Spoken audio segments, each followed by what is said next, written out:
Hello, good morning everyone. आप सभी लोग कैसे हैं? आई होप आप सभी लोग बहुत अच्छे होंगे, बढ़िया होंगे। तो चलिए आज का टॉपिक डिस्कस करते हैं। चैप्टर 4 है हमारी 7th क्लास की ज्योग्राफी बुक का, जिसका नाम है ईयर। इसके हमने कुछ टॉपिक्स डिस्कस कर लिए। ये हमारा लास्ट टॉपिक है, वो है हमारा रेनफॉल, है ना। रेनफॉल क्या होता है, कितने टाइप की रेनफॉल रहती है ना, उसके बारे में हम डिस्कस करेंगे इस टॉपिक में। तो चलिए देखते हैं रेनफॉल क्या होता है। रेनफॉल क्या होता है, ये हमारा सी है,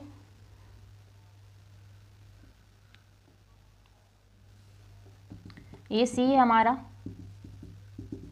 पानी भरा हुआ है, सी है एंड अदर बॉडीज। ये हमारी लैंड है, ये है लैंड, ये लैंड मास है।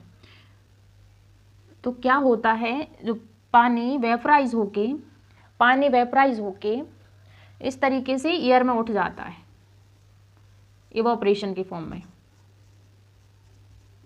इवोपरेट हो जाता है ना। इवोपरेट यानी छोटे छोटे पार्टिकल्स में ये स्टीम के फॉर्म में ये उड़ जाता है। ये सी से उड़ जाता है, या फिर हमारे जो लैंड एरिया में कोई रिवर है, यहाँ से पानी जाता है, या कोई पॉन्ड बना हुआ है, पॉन्ड से। तो ये जो हमारी एयर में जो भी पानी प्रेजेंट रहता है, ये पानी प्रेजेंट रहता है हमारी एयर में, या वाटर वेपर जो प्रेजेंट रहते हैं हमारी एयर में, उसी को हम बोल देते हैं ह्यूमिडिटी। ह्यूमिडिटी क्या होती है कि जो हमारी एयर है उस पर्टिकुलर वॉल्यूम है, सपोज दैट कि ये एरिया है, ये वॉल्यूम है, इसमें कितनी ह्यूमिडिटी है, कितने पानी के पार्टिकल्स हैं, पानी की ड्रॉपलेट्स हैं, उसी को हम बोल देते हैं ह्यूमिडिटी, राइट। ह्यूमिडिटी बोल देते हैं उसी को।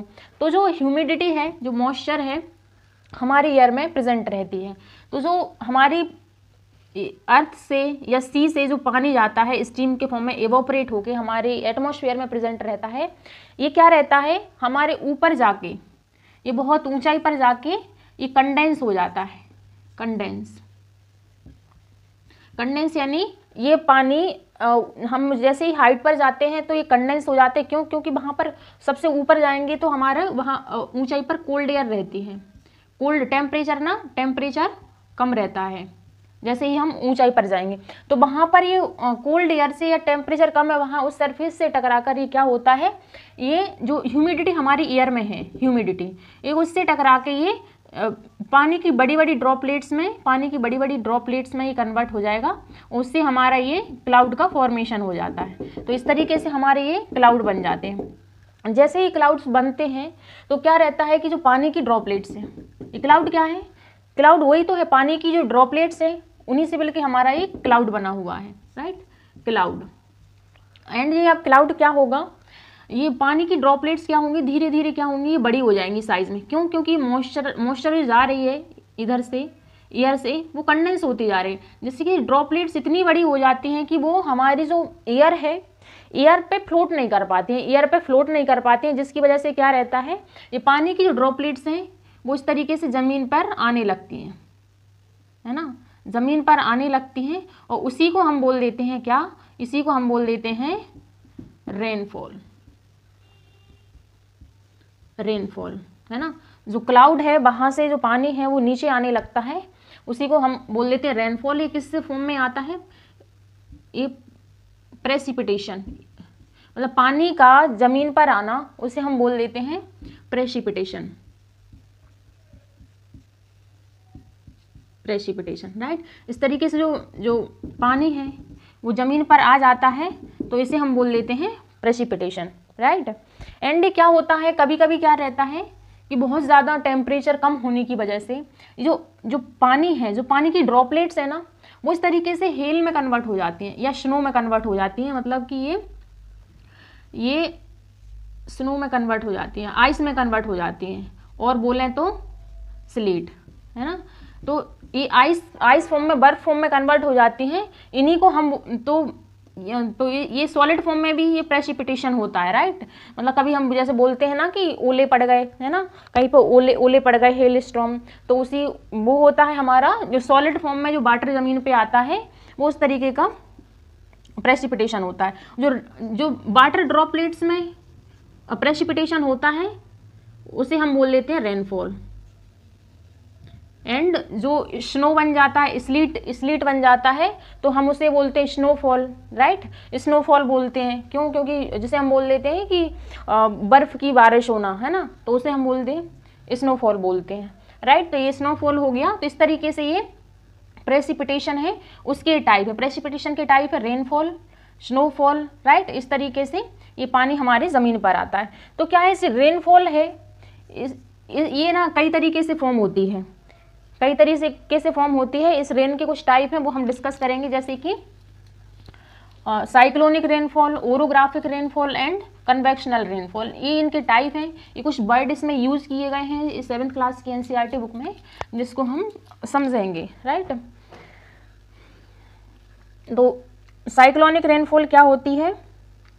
साइक्लोनिक रेनफॉल वो होती है जो साइक्लोन आने से, जो साइक्लोनिक फिनोमेना होता है, उससे जो कंडेंसेशन होता है फिर पानी का, उसे हम बोल लेते हैं साइक्लोनिक रेनफॉल। तो साइक्लोन कैसे बनता है? साइक्लोन बनता है हमारे सी एरिया में। ये लैंड है, ये हमारा सी, राइट, ये सी है। इस सी में क्या होगा, जो हमने प्रेशर ग्रेडियंट्स पढ़ा हुआ था, मतलब high pressure and low pressure जो बनता है और cold air and warm air की वजह से, तो वो जो हमारे सी में क्या होता है, जहाँ पर बहुत ज़्यादा लो प्रेशर बन जाता है, एक ऐसा टाइम आता है, राइट। तो इस जो लो प्रेशर रहता है, तो हमने देखा कि जो एयर जो मूव करती हैं वो लो प्रेशर से, सॉरी, हाई प्रेशर से लो प्रेशर की साइड मूव करती है, मतलब जो हाई प्रेशर से लो प्रेशर की साइड मूव करेंगी, यस, राइट। एयर जो मूव करती है, तो ये हमारे सी में इस तरीके से लो प्रेशर बन जाता है। एंड जो प्रेशर रहता है वो इस तरीके से कॉन्सेंट्रिक वो बना लेता है, मतलब कि ये इधर रहेगा, इधर हाई प्रेशर रहेगा, एंड इसके जो सेंटर में है वो लो प्रेशर रहेगा। तो एयर क्या करेंगी, इस तरीके से ये जिस तरीके से सांप कॉइल रहता है, उस कॉइल के फॉर्म में ये जनरेट होती है, इस तरीके से जनरेट होती है, इस तरीके से, राइट, है ना। जो बीच जो सेंटर रहता है, इस सेंटर में रहता है लो प्रेशर, और इधर रहता है हाई प्रेशर। इस तरीके से प्रेशर ग्रेडियंट बनता है, उसकी वजह से एयर इस तरीके से मूव करती है। ये हमेशा सी में फॉर्मेशन होता है साइक्लोन्स का। एंड ये क्या करता है, ये साइक्लोन फिर ये लैंड साइड मूव करने लगता है, इस तरीके से लैंड एरिया साइड, जैसे कि हमारे कोस्टल एरियाज हुए, उस साइड मूव करता है, और लैंड तक आते आते इसकी जो स्पीड है वो कम हो जाती है। और जैसे ये लैंड एरिया में, कंटिनेंटल एरिया में आता है, तो इसकी स्पीड बिल्कुल ही कम हो जाती है और ये साइक्लोन डिस्ट्रॉय हो जाता है, राइट। तो ये साइक्लोन होता है ना, ये साइक्लोन होता है। अब ये क्या करता है, ये साइक्लोन्स जो होते हैं, ये वार्म एयर रहती है, ये वार्म एयर रहती है, गर्म हवा रहती है साइक्लोन्स में। अब साइक्लोनिक जो एयर रहेगी, जैसे यहाँ पे मतलब माउंटेन्स है, ये लैंड है, राइट, ये लैंड है, यहाँ पर ये लैंड है। तो यहाँ पर क्या रहेगी, जो हमारी लैंड है, यहाँ पर रहेगी कोल्ड एयर, ये रहेगी कोल्ड एयर, एंड इधर से क्या जा रही है, वार्म एयर। जैसे ये वार्म एयर गर्म हवा कोल्ड हवा से टकराएगी, तो यहाँ पर क्या होगा, जो वार्म एयर है इसके साथ क्या है, इसमें ह्यूमिडिटी है, मॉइस्चर है, राइट, इसके साथ मॉइस्चर है, मतलब इसमें पानी की ड्रॉपलेट्स ज़्यादा है ना, ह्यूमिडिटी है। क्यों? क्योंकि ये सी साइड से जा रही है, सी मतलब क्योंकि पानी वाले एरिया से जा रही है, तो जनरली ह्यूमिडिटी कंटेंट की ये होंगी, तो इससे टकराएंगी कोल्ड एयर से। तो यहाँ पर क्या होगा, यहाँ पर जो वार्म एयर आके कंडेंस हो जाएंगी और इस तरीके से क्लाउड का फॉर्मेशन कर लेंगी, क्लाउड बन जाएंगे। तो जो क्लाउड बने तो इसकी वजह से यहाँ पर बारिश होने लगती है। हमने देखा है कि जब भी साइक्लोन आता है, हम न्यूज में सुनते हैं, तो जब साइक्लोन आता है तो बारिश होती है कई एरिया में, हमारे कोस्टल एरियाज में, राइट। तो इस तरीके से ये जो फॉर्म, इस तरीके से फिर ये क्या होता है, ये यहाँ पर प्रेसिपिटेशन हो जाता है, रेनफॉल हो जाती है ना, प्रेसिपिटेशन की फॉर्म में ये ज़मीन पर आ जाती है, राइट। तो ये रहता है हमारा, इसे हम बोलते हैं साइक्लोनिक रेनफॉल। क्यों? क्योंकि ये साइक्लोन्स की वजह से हुई रेनफॉल, इसे हम बोल देते हैं साइक्लोनिक रेनफॉल, है ना। ये होती है हमारी साइक्लोनिक रेनफॉल, है ना। देन इसके बाद है साइक्लोनिक रेनफॉल के बाद है हमारा, वो है हमारा ओरोग्राफिक रेनफॉल। ओरोग्राफिक रेनफॉल क्या होता है उसके बारे में हम समझते हैं। हम क्या देखते हैं कि जहाँ जहाँ पर माउंटेन्स प्रेजेंट रहती हैं हमारे लैंड पर, माउंटेन्स रहती हैं, ये माउंटेन्स हैं, ये माउंटेनियस एरिया है, माउंटेन्स, राइट। ये जहाँ पर माउंटेन्स प्रेजेंट रहती है हमने देखा है वहाँ पर सबसे ज़्यादा रेनफॉल होती है। और माउंटेन्स के किस साइड ज़्यादा रेनफॉल होती है? जो एयर है, जहाँ जो एयर की डायरेक्शन में जो उसकी साइड है, सपोज दैट कि ये यहाँ से एयर जा रही है, यहाँ से वार्म एयर जा रही है, वार्म एयर जा रही है, इस तरीके से मूव कर रही है, एयर मूव करती है, ये सी साइड से आती है एयर, है ना, सी साइड से आ सकती है, हमारे पॉन्ड्स लेक्स रहती हैं, रिवर्स रहती हैं, तालाब रहते हैं, वहाँ से वार्म एयर जाती है। तो जो माउंटेन्स पीक रहती हैं ये बहुत ज़्यादा हाइट पर रहती हैं, और जैसे ही हम माउंटेन्स की हाइट पर जाते हैं तो वहाँ पर कोल्ड एयर रहती है, ये वार्म एयर है।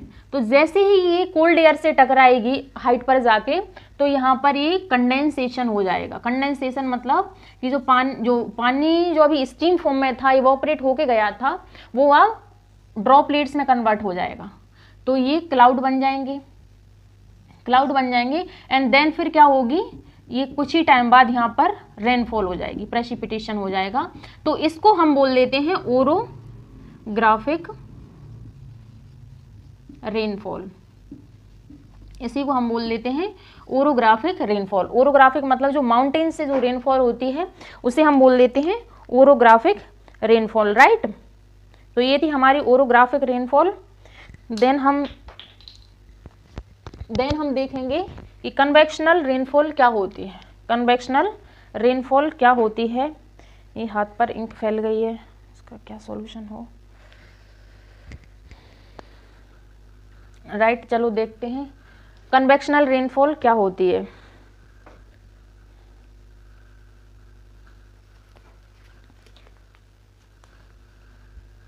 देन हम देखेंगे कन्वेक्शनल रेनफॉल।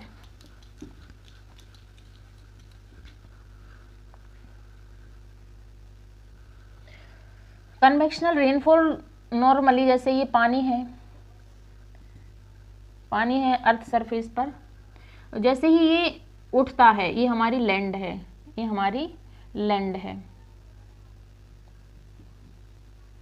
है, ये पानी जैसे उठता है हमारी अर्थ से, लैंड से, इस तरीके से पानी सी से भी उठता है, जो रिवर्स हैं, ग्लेशियर्स हैं, वो पिघलते हैं, उससे पानी उठता है, एंड जो तालाब हैं उनसे पानी उठता है। जो हमारे पेड़ पौधे हैं वो भी पानी को इवोपरेट, वहाँ से भी पानी इवोपरेट होके जाता है एटमॉस्फेयर में। मतलब हमारे पूरे एटमॉस्फेयर में ही एयर ड्रॉपलेट्स प्रेजेंट रहती हैं। तो उससे क्या रहता है, जो ऊंचाई पर जाके, कुछ ऊंचाई पर जाके कंडेंस हो जाती हैं एंड क्लाउड बना लेती हैं। तो इसी को हम बोल देते हैं, इसी को, और फिर क्या होती है, यहाँ पर कुछ टाइम बाद बारिश हो जाती है।